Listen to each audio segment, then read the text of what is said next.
What's going on, guys? In the Works Media, and we're playing some Modern Warfare 3 now.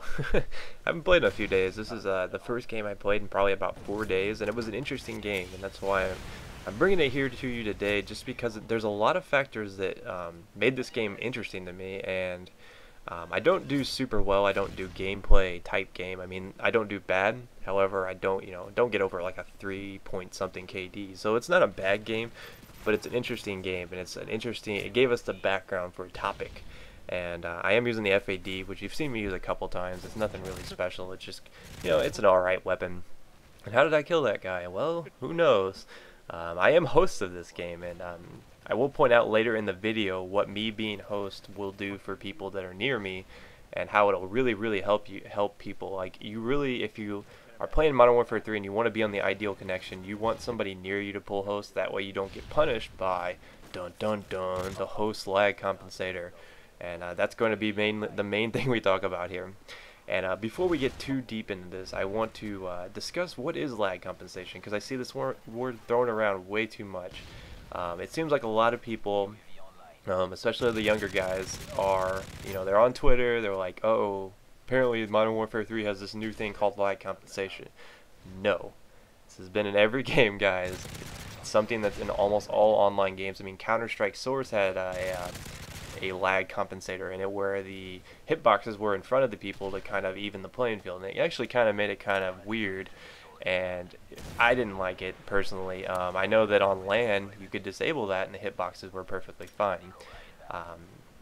So, I mean, lag compensation is a two-way street. If you get on the bad side of things, you're going to see people behind where they actually are, which is what is happening when you're hosting this game.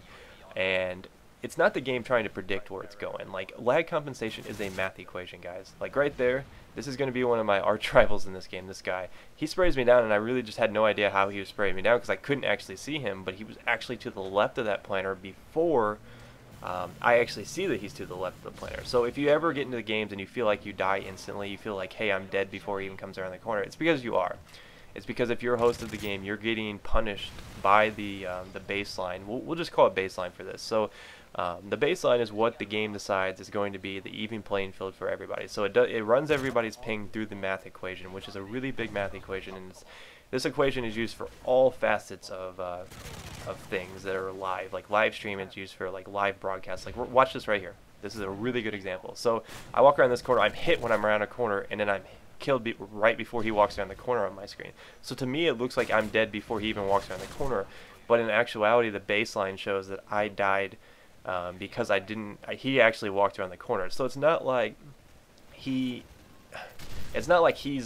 playing unfairly. It's not like he has an advantage on me because he's seeing me before I see him, kind of situation. I mean, this is like milliseconds, but in a shooter like this, that's pretty important, considering that it's high damage weapons, and you die so quickly that time like that will really make it hard for you to do well and have a good time. That's not to say you can't do well. Usually with lag compensation, if they're moving towards you, it's a lot easier to kill someone than if they're moving side to side like that clip you just saw. But yeah, lag compensation is only a math equation, which means it can be tweaked, the game can be saved. Basically, the game decides at the start of every game, if you go into a lobby, you'll notice that sometimes you start off, when you first watch your connections load up, you'll have like a 2 bar, and you're like, wait a second, and all of a sudden you'll be bumped up to a 4. That's the game deciding the baseline and deciding how much lag compensation to add to each player. It's been present in all Call of Duties, guys. This is nothing new. They basically, I think they upped the ante in this a little bit, however. It seems like they were more concerned with the problems that Black Ops had in connection. They didn't want to repeat that, therefore they added a little bit more. They bumped up what I've been calling the baseline. And lag compensation is a good theory. It's nothing wrong with it. It's perfect, especially if basically what it does is it's kind of like the honor system, where your game tells it shoot from is where you actually shoot from. So like in those clips you saw, I was shooting at the guy coming around the corner. Yeah, I was shooting at him. However, he was shooting from a different perspective. So we're actually looking at two different perspectives here. And in an ideal scenario, you would have a much more even baseline than what Modern Warfare 3 has, because they're trying to avoid cheaters who use lag to their advantage. Robert Bolin stated in an interview pretty early on, and if you dig for this interview, it's him talking about security and connection problems and stuff like that. He actually says that they've taken measures to increase what they called like lag abusers, to the point where they would be punished heavily. And I started thinking, and I was like, maybe that's what it was. I had to really dig deep for this because I remember reading it, and I went back and I did some research on the whole thing. And I've taken, you know, a handful of computer design, you know, computer and software engineering classes because I went to a big time engineering, computer engineering school, and you know, stuff like this is fixable. Like, it's basically just a math equation. You know, you create, the game decides what the baseline is going to be based on what Modern Warfare 3 initially sets as its parameters. So, you know, let's say I have a let's say I have a 30-second ping, and I get chosen as host. Okay, they might bump me down to a 40-second ping and then try to bump everybody up to an artificial 40-second ping. Is that going to be the same as us all having 40-second ping? No, because we're going to be seeing it from different perspectives. Like right here, watch this clip. On my screen, he was not looking at me. However, the baseline, what the game decides is where everyone's at in the game. I feel like I'm ahead, but I'm actually still behind. So I haven't actually run that far of a distance, and he is seeing the game what it's supposed to be at because he's at a little bit faster advantage than me. It's not like the hitboxes are lagging, it's just the game is being honest. It's showing you where he truly, like the game truly thinks that I was versus where you are on your screen. And I mean, it's really confusing to think about. It's an engineering side of problems. It's something, like I said, can be fixed just because it is based on math.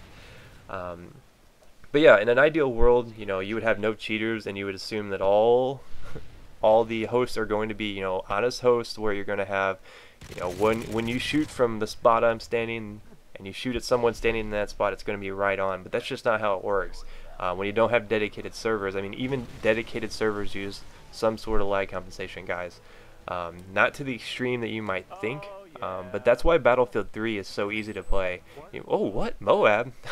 But this is what I was talking about. My buddy lives in Chicago, and he was on a really great connection on my host. And I was just on a really horrible connection, and you're just thinking, like, why is that possible? Well, that's the lag compensation. Since the host is bumped down a little bit, the best, you know, the ideal scenario is someone close to you grabbing host, and that's when you'll be on the best connection.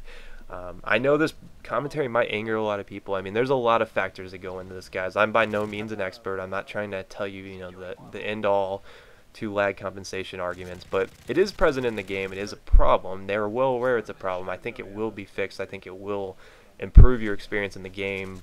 It's not going to fix spawns, unfortunately, but I thought it would be important. I thought it was a good idea to talk about that. You know, just talk about what actually lag compensation is, because people don't know. I mean, all it is a math equation.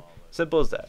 It's a math equation that determines the baseline, or, you know, the parameters that everyone's going to get pinged.